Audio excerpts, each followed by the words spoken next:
Hey there, Greenbelt. It's Pastor Kevin here. Pray you're having an amazing day today.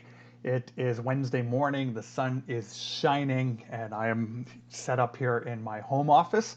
Just wanted to give a little bit of a ministry update to the Greenbelt family. I understand other people might see this, but I'm really kind of just speaking to our church family right now, those who are engaged in the mission of leading people in knowing, living, and sharing Jesus.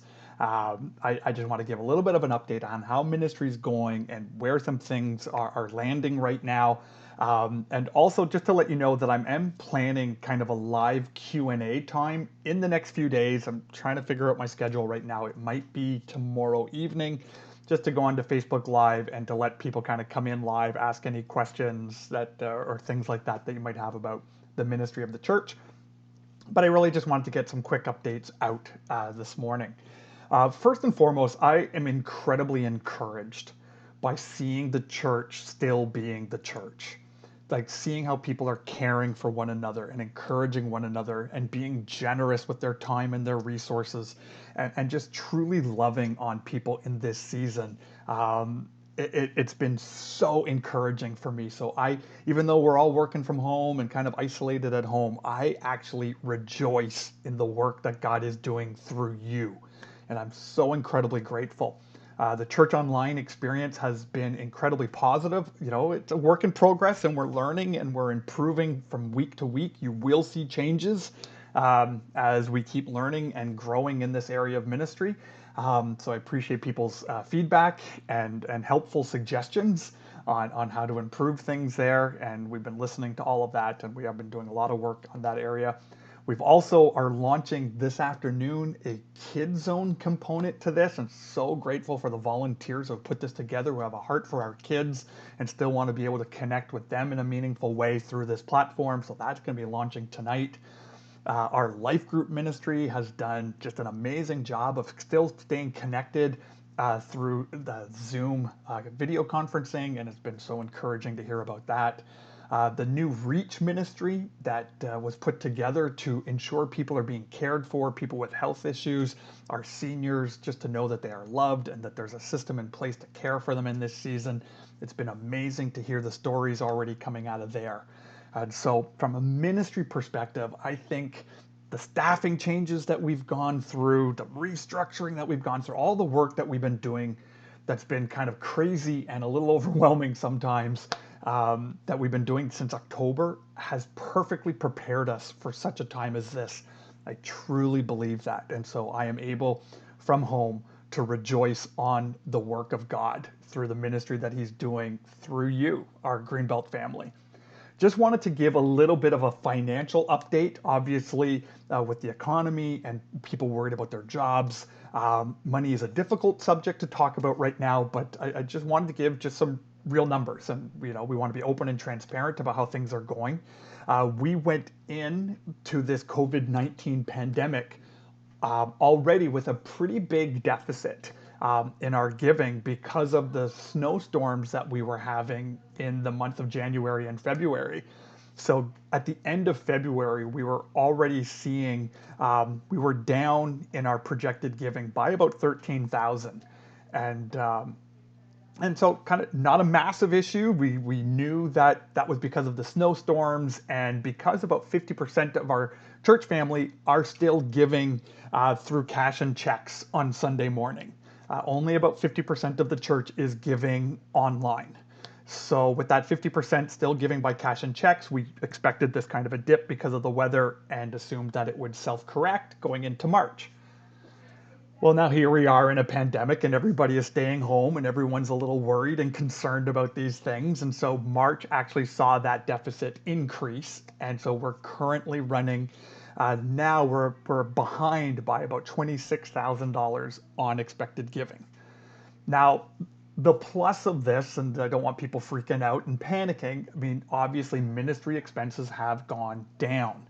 There were some initial expenses that we had to increase to handle church online, to get the Zoom platform, a number of church software licenses that we had to get for the church to be able to effectively do ministry in this time. So there were some new expenses that we weren't planned for but other expenses have completely stopped, right? Things like, conferences for the denomination. Well, all of that has been shut down.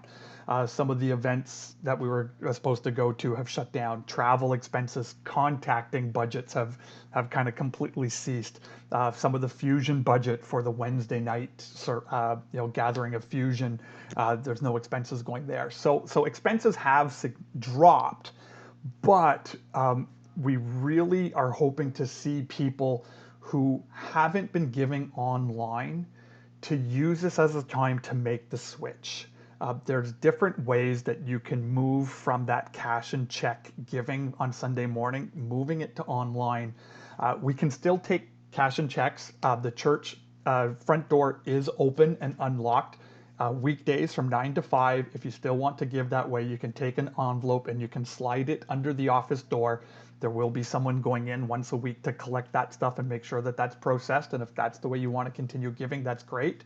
But the more we can move to online, it actually minimizes the amount of people who have to go into the church building. It minimizes some of the people contact, which is kind of one of the concerns with the virus, and just helps everything to be processed faster and more efficiently. So different ways that you can do that. There's you can go to the church website and you can click the Give button that's there. That will bring you to Canada Helps. And so you can register with Canada Helps to give that way. You can also use the Secure Planning Center portal that we've migrated to. If you go to the website, greenbelt.churchcenter.com/giving. So that's greenbelt.churchcenter. That's spelt the American way, CENTER.com/giving. Then you could give that way. Also, you could text to give. You could use your cell phone to text. And if you text an amount, even if it's just $1, and you text it to the number 84321, and follow those instructions, you can actually text very easily just from your, you can give very easily through text on your cell phone. So, and the reason that we're encouraging this is, again, we're in a healthy spot as a ministry, but we actually feel as a ministry that there's going to be more and more opportunities to bless people. We really see this coming as the times are uncertain, as the economy is uncertain. We want to be well prepared to love people, to care for people, to be a blessing to people in a time of need. And so generosity now allows us to continue to be generous tomorrow. Right? Generosity now allows us to be generous tomorrow when people that are a part of our church family, or people who might be connected to us, people that we love might be losing their jobs, people need some help with covering some bills, paying for groceries, paying for medicine. Just because a whole bunch of the current way we do ministry has changed and those expenses have dropped, we are foreseeing a shift in how we're going to do ministry and how we're going to care for ministry. So by, kind of chopping away a little bit at that deficit now allows us to be a huge blessing to our city and our community later on. So I just wanted to not discourage you with that information, but encourage you with this. This is just where we are. I want you to know the truth. This is where it's at. And so we want to deal with that and prepare us to do even more than we could ask or imagine in this time of COVID-19. I don't want to give away too much of my sermon this week, but I was actually just reading about this in Philippians chapter 1, when Paul talks about his suffering, and he looks at his suffering and he says, because of this, the gospel has advanced. Paraphrasing the words of Paul. And man, I'm so rejoiceful. Like the hair on my arms is standing up, just rethinking about that. There might be some suffering. We're changing how we do ministry. Things are changing, but we are rejoicing because the gospel is actually advancing in ways that we wouldn't have done without this virus. We wouldn't have made these changes. We wouldn't have made this shift without this. And so I'm praising God today in my basement home office that the gospel is advancing, and it's advancing because of you. And I so love you, and I so appreciate you. I thank you for serving. Thank you for praying. Thank you for giving. Thank you for being the church. I've been saying this for years, One of the things I love about our church is it is not a one-man show. It is not all on my back to do all this ministry alone. Is we are the body of Christ together, and I am so encouraged. I'm so looking forward to seeing what God is going to do. It may be challenging. It may be difficult in the days ahead, but we can trust in our God who loves us, who has a great and wonderful plan for the world. So, quick update, and again, stay up to date with us. Make sure you sign up to the weekly update that goes out on Fridays. Make sure you're following us on Facebook and social media, because we will be getting more and more information out. We want to be communicating as clear as possible in this season, and look for a notice on Facebook about when I'm going to do a live Q&A. So if you got questions about this video, save them for that for that live Q&A time, and look forward to chatting with you again soon on social media. Until then, God bless you and have a great and wonderful day. Take care, everybody.